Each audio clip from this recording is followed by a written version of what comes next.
안녕하세요. 이현우 작가입니다. 지금 우리나라 부동산 시장 무너지는 것이 아니라 정상화가 되어가고 있습니다. 그동안 집값은 감당할 수 없을 만큼 높았던 게 사실입니다. 2년 전에 정상화가 진행이 되었지만 정부에서 각종 대출로 정상화를 막고 있었던 것뿐입니다. 결국 다시 원위치로 돌아가게 될 거예요. 이렇게 말하면은 서울은 오르고 지방은 떨어진다 반박하는 사람들이 많습니다. 서울 오르면 뭐합니까? 신고가 취소되고 미등기 수두룩하고 매물 내놔도 거래가 안 되고 있는데 이자만 내다가 결국 하나 둘씩 무너질 수밖에 없습니다. 바닥과 지하실 그리고 지옥까지 확인을 한 다음에 움직여도 전혀 급할 것이 없습니다. 그리고 지금 우리나라 경제가 굉장히 심각한 위기에 처해 있는데요. 그래서 오늘은 지금 부동산 시장이 꺾인 상황과 앞으로 정상화가 진행될 수밖에 없는 경제 상황들 알아보도록 하겠습니다. 일단 부동산 원 자료에서도 서울 부동산이 꺾인 것으로 발표가 됐어요.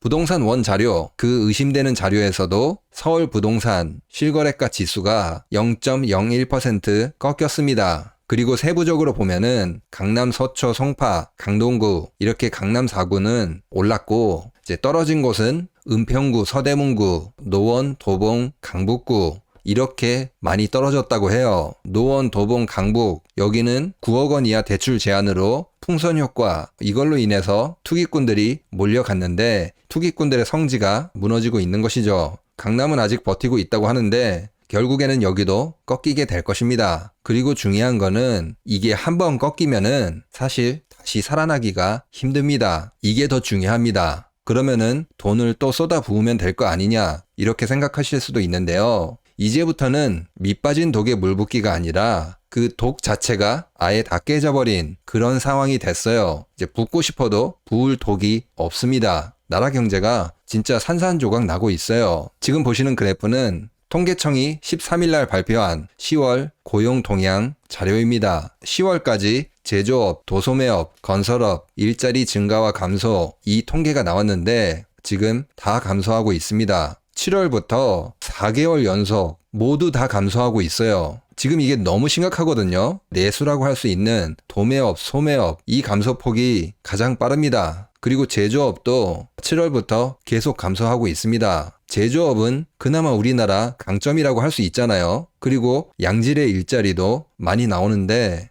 그게 지금 계속 감소하고 있습니다. 이렇게 다 망해서 일자리가 줄어들면은 어디 가서 취업하나요? 어떻게 돈을 벌죠? 근데 여기서 지금 좋아질 기미, 그런 뉴스들, 소식들 들려오나요? 이게 더 문제예요. 지금 이 어려움이 몇 달 뒤에 끝난다. 코로나 때처럼 백신 나오면 끝난다. 이게 아니라 기약이 없습니다. 더 고통스러운 상황이죠. 이렇게 되면은 사람들의 소비 심리 얼어붙을 수밖에 없어요. 일자리가 감소하는데 내가 당장 수입이 끊겼는데 돈을 어떻게 해야 돼요? 최대한 아껴 써야 됩니다. 그래서 지금 국내 내수 기업의 매출액이 급격하게 감소하고 있습니다. 지금 보시는 그래프는 국내 내수 기업 매출의 증가와 감소를 나타낸 그래프입니다. 2024년 상반기에 매출이 1.9% 감소했습니다. 여기서 생각해 봐야 되는 게 매출이 감소하잖아요. 그런데 최근 환율은 오르고 유가도 올랐습니다. 매출이 감소했는데 비용은 증가했다는 거예요. 이런 내수 기업들 상황 엄청나게 힘들다는 거죠. 사람들이 일자리가 없으면은 내수 기업들의 매출 계속 감소할 수밖에 없습니다. 그러니까 지금 무슨 말이 나돌고 있죠? 롯데가 망한다. 공중분해된다. 대우그룹처럼 된다. 이런 소문이 나돌고 있습니다. 롯데는 전형적인 내수 기업입니다. 롯데가 수출하는 게 뭐가 있나요? 반도체, 핸드폰,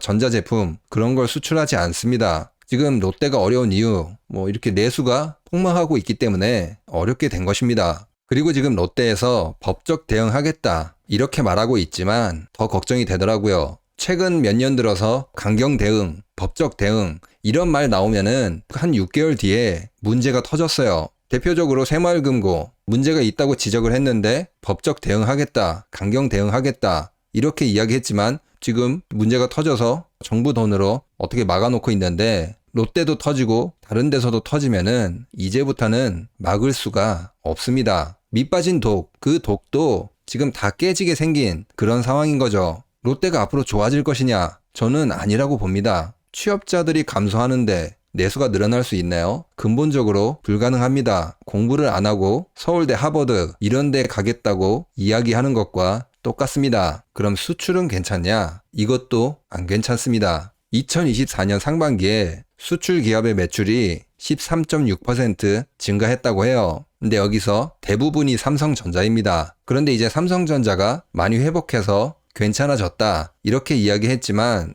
사실 삼성전자도 매우 불안합니다. 지금 주가 폭락하고 있잖아요. 지금 오른쪽 그래프를 보시면은 2024년 반도체 생산자 지수 계속 감소를 합니다. 이게 중국에 수출을 해야 되는데 수출을 안 하니까 이게 계속 감소를 하는 거예요. 그래도 미국에 어느 정도 수출해서 버티고 있었죠. 근데 이제 문제가 또 생겼죠. 미국에 트럼프가 왔습니다. 우리나라 기업들이 받기로 한 보조금들 못 받을 수도 있고 오히려 쫓겨나거나 관세 이런 거를 때려 맞을 수도 있습니다. 더 어려워질 것 같습니다. 그리고 제가 외신들을 정리한 그런 자료를 보고 있는데 트럼프가 관세를 때릴 경우 베트남이 최대 피해국이 된다고 합니다. 중요한 거 뭐죠? 베트남에 삼성이 많이 투자했죠. 여태까지 한 30조 원 정도 투자가 돼 있다고 해요. 내수도 붕괴하는데 우리나라 수출기업의 대표 삼성전자마저도 사방이 막힌 사면초가 그런 상황에 부딪혔습니다. 그런데 지금 더 절망적인 결정이 나왔어요. 주식 가격이 폭락하니까 10조를 삼성에서 직접 매수하겠다고 발표했습니다. 지금 여기다 투자할 때가 아니에요. 기술자들 더 대우해주거나 신기술을 개발한다거나 외국 기술자들 데려온다거나 이런 데 투자를 해서 매출, 영업이익 이런 거를 늘린 다음에 주식 가격을 올려야 하는데 그렇게 하지 않았습니다.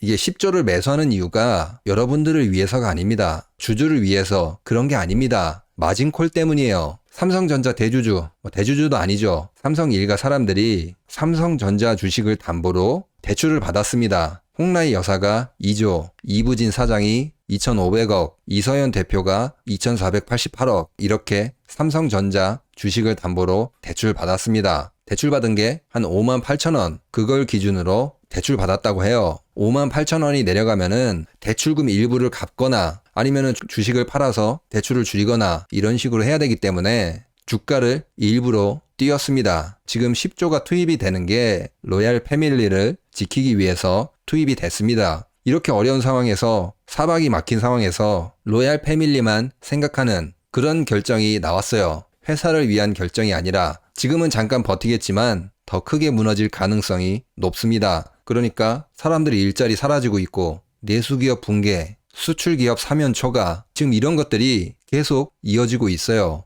어떻게 피해를 최소화할지 그게 급선무인 것 같아요. 여러분들은 현금을 보유하시면서 잘 대비하시기 바랍니다. 부동산 시장은 지하실을 거쳐서 지옥으로 가는 정상화가 진행이 될 것입니다. 그러면 영상을 마치기 전에 계좌로 후원을 해주신 김창열님, 기용님, 익명으로 후원해주신 분들 정말 감사합니다. 다른 분들도 후원을 해주신다면 정직하게 영상을 만드는데 많은 도움이 될 것입니다. 그러면 오늘 영상은 여기서 마치도록 하겠습니다. 구독과 좋아요 꼭 부탁드립니다. 감사합니다.